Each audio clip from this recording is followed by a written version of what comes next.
qu'en islam c'est permis ou c'est pas permis? L'euthanasie? Non, ce n'est pas permis. Bon, si on sait que la personne, on n'a pas les moyens nécessaires et ici le docteur nous dit voilà la personne il va vraiment durer au coma. Comme le premier ministre d'Israël avait fait 25 ans. Et il a été en coma pendant 8 ans. 8 ans peut-être? 8 ans ou 10 ans. Oui, Sharon. Oui, Sharon. Sharon, il a duré longtemps en coma, oui. Et dans ce cas, est-ce qu'il faut laisser la personne ou si on n'a pas les moyens nécessaires, qu'est-ce qu'on peut faire? Allah subhanahu wa ta'ala قال ويسألونك عن الروح قل الروح من أمر ربي. Ce n'est pas à nous de faire une fin à la personne. Il est là-bas jusqu'à ce que le cœur s'arrête.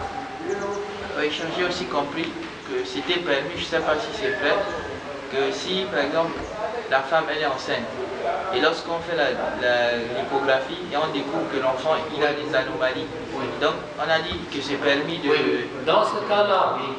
Mais là-bas aussi c'est pas un peu la même chose? Non.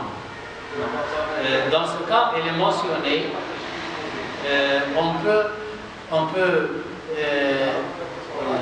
tuer le fœtus pour sauver la mère. On peut le faire. Dans ce cas, l'avortement est permis et tuer le fœtus est permis. Même sans danger pour la maman. Par exemple, si on sort... S'il n'y a pas de danger, non. Il n'y a pas d'avortement, il n'y a pas de tuer. Même si on sait que l'enfant va sortir, il va nous faire souffrir. Oui. Seulement si on sait, si le docteur est un vrai musulman et sait que cette cause la mort de la mère. Donc on sauve la mère pour ses enfants, pour son mari, et on sacrifie le fœtus. Dans ce cas seulement. Mais l'euthanasie n'est pas permis en islam. L'euthanasie, c'est tuer quelqu'un par pitié.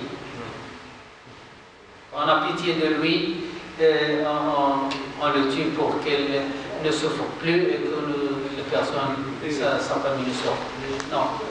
Même aussi, moi, c'est dans l'histoire de la guerre aussi, en cas de la guerre, oui. Parfois même avec les ennemis, peut-être entre les militaires, s'il a cette problématique-là, il a blessé, donc il ne veut pas faire l'effort pour sauver, donc il demande même pour le tuer, il n'est pas... Oui, une fois il y avait un combat, le prophète et ses compagnons ont vu une personne, un homme, qui luttait avec une férocité, avec un courage extraordinaire. Et les compagnons du prophète disent oh, félicitations à cet homme, il fait partie des partisans du paradis. Mais le prophète dit non, il fait partie des partisans de l'enfer. Comment?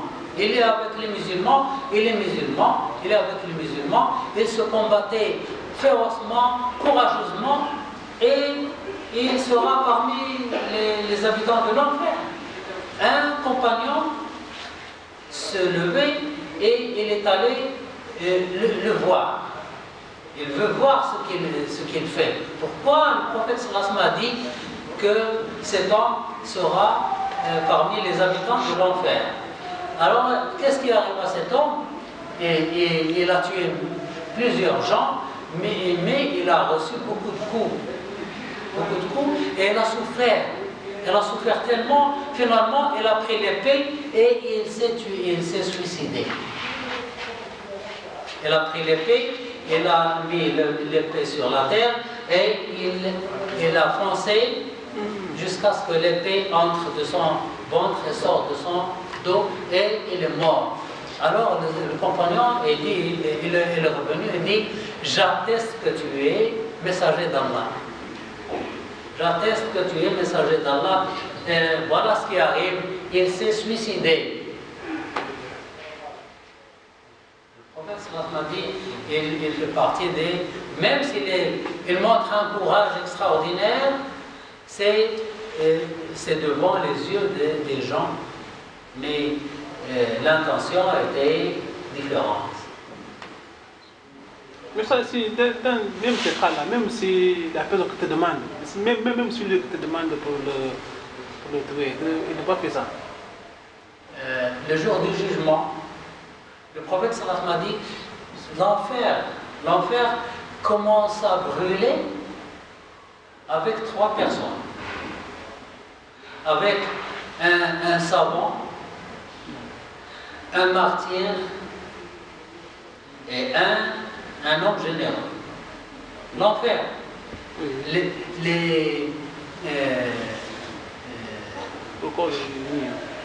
bois de l'enfer seront ces 3. Un martyr, un savant et un homme généreux. Et les compagnons disent, comment ça? Ce sont des gens, de bons gens. Oui. Il dit, Allah subhanahu wa ta'ala dit au martyr, qu'est-ce que tu as fait dans la vie? Et lui il dit, j'ai combattu pour toi jusqu'à ce que je sois mort.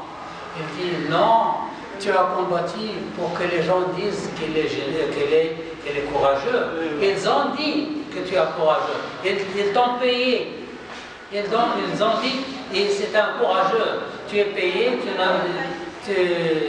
n'as rien. Tu dois aller à l'enfer. Et toi, le savant, il dit, moi, je donnais des cours, j'ai enseigné des gens, etc. Et pour toi, il dit, non, tu as donné des cours pour que les gens disent qu'il est savant. Ils l'ont dit, ils t'ont payé, tu n'as plus rien, allez à l'enfer. Et toi, le généreux, il a dit, moi, j'ai bâti des maisons pour les pauvres, des mosquées, des ceci, des cela, etc. J'ai donné de l'argent pour toi. Il dit, non, tu as fait ceci pour que les gens disent que tu es généreux. Ils l'ont dit, ils t'ont payé.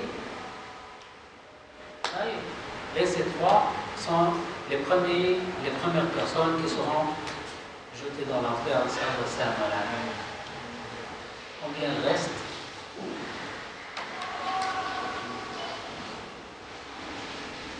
Sur 57. Là, c'est encore.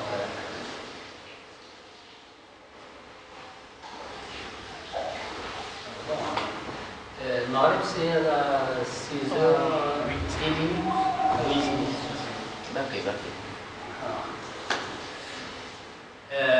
Cinquième stade, c'est la direction.